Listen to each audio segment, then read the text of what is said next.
evening, I am Roland Charles and I am your presenter for today. Thank you for joining us for SAT TV News. Among the major developments, police officers benefit from peace suspect interview training. Cayman Islands cabinet ministers to be expelled from party. Tana River clashes, many Kenyans killed.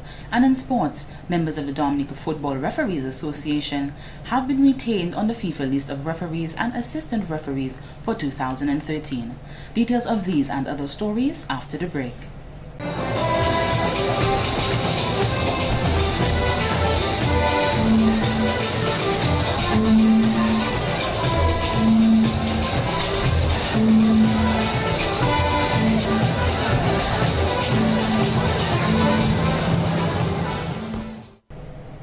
Thank you for staying with us. Now for the details of the news. Stolen Joy, a work of fiction, is the first book of Dominican-born Agnita Gregoire Globensky. She launched the novel at the Anchorage Hotel on December 20, 2012. The book is based on the true story of one woman's trauma after being abused by a nurse during childbirth. A teacher by profession, Mrs. Globensky says reading and writing have been the driving force that propelled her to write her book, Stolen Joy. I love Stolen Joy because it's based on a true story, and in true stories you are able to twist things around to suit any way you want it to be in your imagination, and in you are able to disguise the real person who is in the story, at the same time bringing the true perspective of life of the book to people who would like to address certain issues or even learn how to write certain things when they're thinking of writing a book. The book launching was organized and hosted by Carrie Jazz Music, who makes an effort to harness creativity in young people. Mrs. Globensky is particularly passionate about her book because it gives people something to read. She says that too many people, young and old, are dying because of not reading enough. Even doctors and professors have proclaimed that reading and keeping the brain busy and active keeps us stronger and healthy where the brain is concerned. Now, coming back to the processes of how I wrote this book and thinking of the younger people reading, I decided to write this book in such a way, when you read this book, you'll realize it's not the same as all the books you find in the bookstore. You will see that, in fact, originally this book was 300 pages, and I made it more concise. It's right now 149 to 150 pages. She says coming back to Dominica to launch her book has been a great joy for her because it enables her to share her work with people from her homeland. She hopes that the book is received openly by everyone. There are many things in the book that touches migration, it touches simple parts of life, it touches having a baby, it touches family life, and since this is a kind of universal information, I think Dominicans will grow a lot in using this book as part of their reading literature. The book targets people from age 16 to 66. Mrs. Globensky was born in Point Michelle and attended the St. Luke's Primary School, the St. Martin's and the Convent High School before migrating to Barbados to study teachers training and linguistics. She now lives in Montreal, Quebec with her husband and daughter. In more news, various institutions received their annual donation from the Ministry of Agriculture and Forestry on Wednesday, December 19th. The donations included agricultural produce and caters to the needs of the less fortunate in society. Mr. Clayton Bryan, acting hospital service coordinator at the Princess Margaret Hospital, says at the hospital they are grateful for the gestures and this will greatly help them to feed the residents at the institution. Technical Officer for the Division of Agriculture, Mr. Winston Magloire, says he wishes they could donate more often as world food prices are increasing. Many local farmers have contributed to these donations. We want to encourage at our hospitals all around the country the consumption of local food, because we are aware, and I think in the hospital you'll be more so aware than elsewhere, of the impact that energy dense and the other types of foods that we have consumed in the last couple of years have had on our people. So problems of hypertension and diabetes, etc., which we did not have when we were consuming mainly these fresh produce, strong provisions and so on. So it's also a gesture to encourage the continued consumption of local foods in our population. Ms. Gloria Walsh, Director of Love One Teach One Foundation, said the donations will surely put a smile on some faces as part of her foundation. She says it is the personal thoughtfulness and the giving to others that makes the occasion so special.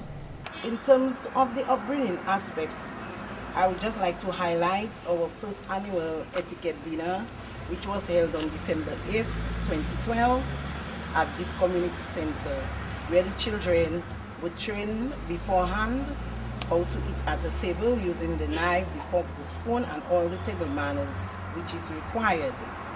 On behalf of Love One Teach One Foundation, I would like to say heartfelt thank you to the Minister and staff of the Ministry of Agriculture for this kind gesture. Other institutions that received from the donations included the Grotto Home for the Homeless, the Dominica Infirmary, Operation Youthquake Chances, and Grange Home for the Homeless.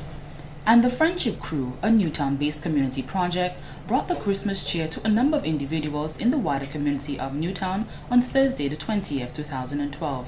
Some of the places included Fortenay, Kings Hill, Castle Comfort, and Eggleston. A food hamper was presented to 12 families in the identified areas. What we have here is a truckload of hampers that we are going about the greater area of Newtown, bringing Christmas cheer to some needy and the less fortunate among us. Earlier this afternoon, we presented 2 hampers to 2 individuals in this community. We're now going as far as Eggleston, then to Fortenay, Kings Hill, Citronnier, and to deliver a food hamper to some needy person in our community. Mr. Charles says this would not have been possible without the open-handedness of the Friendship Crew. The members of the Friendship Group contributed everything that you see there, and we are happy, we are satisfied. We made a very good collection, a very good box, a nice gift for those people among us who are in need, and we are hoping that this will bring some relief to them at Christmas.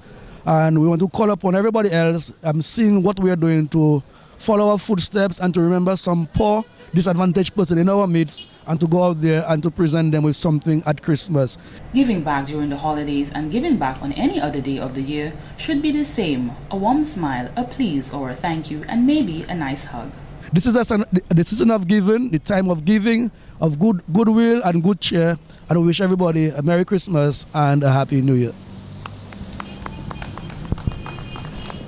Mr. Charles would like to remind the public that Christmas season is a good time to start thinking about helping other people. This includes providing food, clothing, and toys for families to enable them to experience the joy of the Christmas season. A total of 24 police officers are now better equipped to carry out their duties as they have completed a 2-week peace suspect interview training program. The completion ceremony took place on Friday, December 21st at the police headquarters conference room. Assistant Superintendent Ainsworth Irish stated that this training will elevate the officers' interviewing techniques to an advanced stage, especially as training is a very important component to human development. Course facilitator Mr. John Bailey says one of the aspects he and another facilitator, Mr. Alan Farmer, realized during the course is the dedication and commitment of the participants.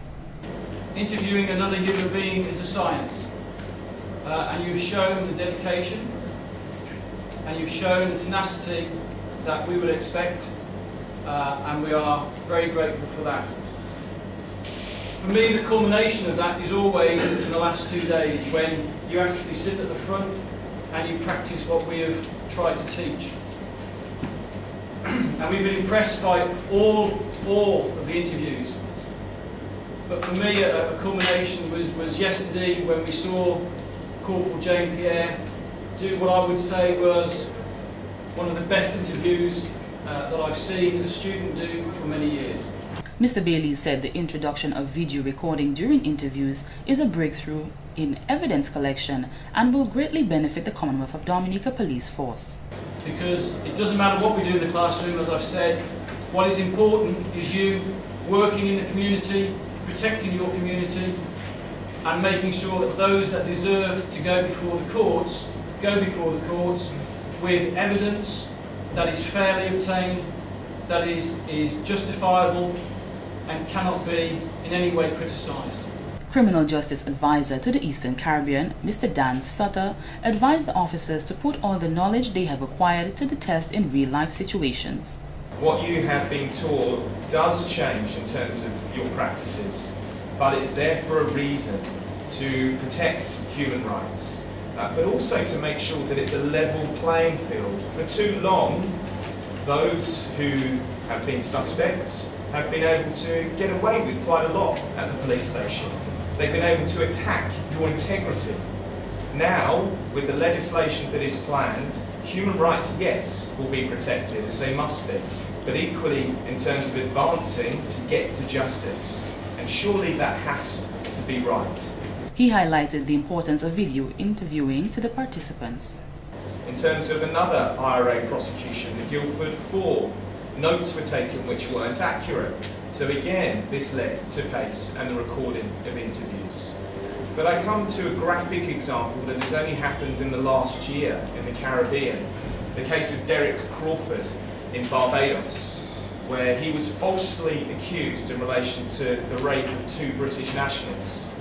I refer to allegations that he has raised and don't say whether I agree or disagree with them, and report in terms of what has been reported in the press by him, where he has said that a confession was extracted by force from him. This was also a person who was not identified at an identification procedure. So outraged were the victims that they paid for his defence. St. Vincent and the Grenadines has the equipment which has enabled them to conduct 40 interviews to date. Mr. Sutter said, "What the participants learn speaks volumes for the justice that will be done, while upholding one's integrity and protecting human rights." In more news, the University of the West Indies, UWI, is welcoming applications from Dominicans for its prestigious 2013 Open Scholarships. Marketing and Outreach Officer of the University of the West Indies Open Campus, Ms. Kimone Joseph, stated these scholarships as for first-year UWI students and students leaving high school and the Dominica State College. The scholarships are eligible to any one of the 4 UWI campuses in the Caribbean, which covers accommodation, books, and tuition for the students. The application form is available online at www.uwe.edu/Open Scholarship 2013. So students willing to go there can apply online, and the supporting documents, which includes a 500-word essay, autobiographical essay, must be submitted by March 11th, 2013, while the form itself has to be submitted by February 28th, 2013. To be eligible, applicants must be high school, community, or state college graduates applying for the first time to a government-sponsored undergraduate degree program offered at any of the university's 4 campuses. Ms. Joseph said each year the university awards scholarships to top-performing students across the region to pursue undergraduate degrees. It is important for students who are interested in attending the University of the West Indies to apply for this scholarship, because first and foremost it's a big financial aid for people who would otherwise not be able to pay for their education. And it also gives students an opportunity through the application process to highlight the things that they've been doing, because it takes into consideration your involvement in the community as well as your academic performance in high school or at the state college. And so a lot of our young people do a lot of amazing things in their communities, so it's the opportunity to highlight what they have been doing and hope to attain money for school in return. All applicants must be citizens of one of the UWI's contributing countries, such as Dominica, Jamaica, Grenada, St. Vincent and the Grenadines, St. Lucia, and the Bahamas. The UWI Office of the Board of Undergraduate Studies, which manages the scholarships, has noted that nationals of Barbados and Trinidad and Tobago will only receive support for maintenance costs, which will be linked to costs listed in the relevant campus financial information booklets available at each campus website.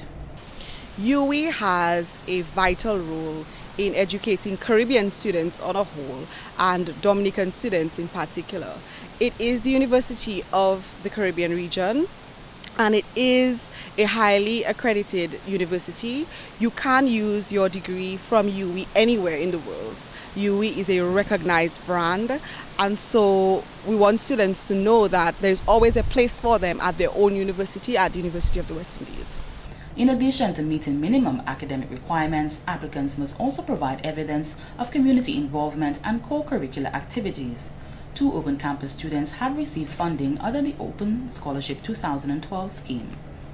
Professor Alvin Wint, Pro Vice Chancellor for Undergraduate Studies, reiterated that they are looking forward to receiving many more applications from students in our UE 12 countries. Applications for the UE 2013 Open Scholarships must be completed online at www.ue.edu/OpenScholarship2013. And on the heels of the annual general meeting of the Dominica Cricket Association, one cricket commentator is asking that the elections of officers be pushed back to next year. Cricket commentator Mr. Joseph Thomas wants the election pushed back due to the upcoming tour of the Caribbean of the West Indies and South Africa's women's and test match between West Indies men and Zimbabwe men. He says this will give people the opportunity to express their views about the matches and give constructive criticism. I would want to propose that the meeting pushes back the election of officers so that it gives those who are there, because of the time constraints, it gives those who are there the opportunity to continue the work that they're doing, and later down, say March somewhere, April, if that's possible, one Saturday morning, we can convene a special general meeting for the purpose, of holding the elections. He wants this to happen so that the persons who are considering being part of the executive board can have enough time to think about the decision and make sure it is the right one. The annual general meeting is scheduled for Saturday, December 22nd from 9:30 a.m. at the Garway Hotel. And to give true meaning to the term of service which they are up against. You know, because some people get into associations, they have personal agendas, they want to get there because they figure it's a body sheet going down the road or whatever it is and so on. And I don't think people should get elected for those purposes. I think people should get elected because they truly and honestly want to make a difference, truly and honestly can put forward, points of argument and raise points of argument for the development of the sport. He wants these people to also put forward their ideas of what their plans are for the association and the development of the sport in Dominica. The question of getting the club structure going was always a point of contention. We've not had that. You need strong cricket clubs, sports clubs in Dominica so that you can advance sports. If you don't have that, you're not going to get anywhere. So persons riding on the ignorance, all right, well, them fellas say, okay, we can do what we want. I'm afraid that, we've come to the point in time in our development when we have to brush that notion aside and really give serious thinking to the question of service, to the question of what plans and programs we have for the development of any sport. The AGM comes on the heels of the passing of the late cricketer Mr. Tom Lafont, who died on December 18, 2012. Lafont's funeral will be held on Friday, January 4, 2013 at the St. Alphonsus Catholic Church in the Goodwill community. Everyone wants to feel valued, particularly when people are making hard choices regarding their wallet. We cannot take their patronage and support for granted. This is why SAT Telecommunications Limited regularly communicates that we care about our customers' success, and this strengthens our connection to them. As a result, on Friday, December 21st, the company held a Customer Appreciation Day to recognize our valued customers. Santa Claus also made an appearance and distributed gifts to the enthusiastic children who came from various villages. Hello. Hello. What happened to you? Nothing. The smile on your face. Santa Claus is here. Give Santa Claus. Can you tell Santa Claus your name? Huh? Your name? My name is Daniel Collinson today. And where are you from? Buzz Avenue. Okay, you're doing well in school, right? Yes. You love your mommy and daddy? Yes. Okay, keep on praying, okay? Yes. Right. Merry Christmas from Sat. Thank you. Okay. Come, baby. Woo! Hello. Hello. What's your name? Dazzle. Have you been a good girl this year? Yes. Yeah, we can see that, right? Yeah. Okay, baby. You love mommy? Yes. Okay, Merry Christmas from Sat. Merry Christmas. Thank you. Okay. As the spirit of Christmas fills your hearts and the love spreads to your family, SAT Telecommunications Limited wishes you a Merry Christmas. What's your name? Danny. Danny, from where? Danny Carrier. From where you from? Where do you live? Mumbrus. Monbrose, okay, my boy. You've been a good boy, right? Yeah. You love your mommy and daddy? Yeah. Okay. Keep it up, okay? And keep on praying. And Merry Christmas from Sat. Okay? Yeah. Merry Christmas.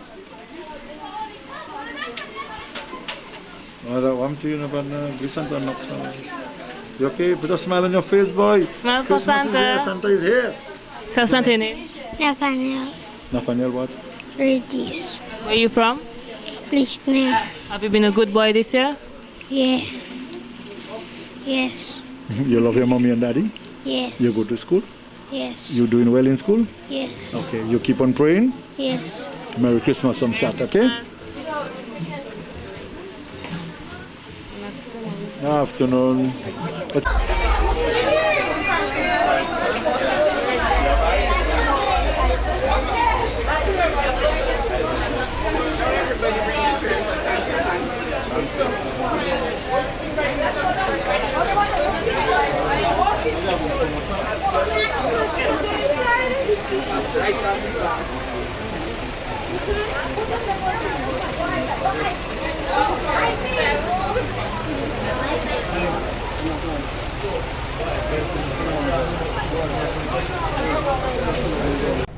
This has been the local segment of the news. Coming up next, regional highlights.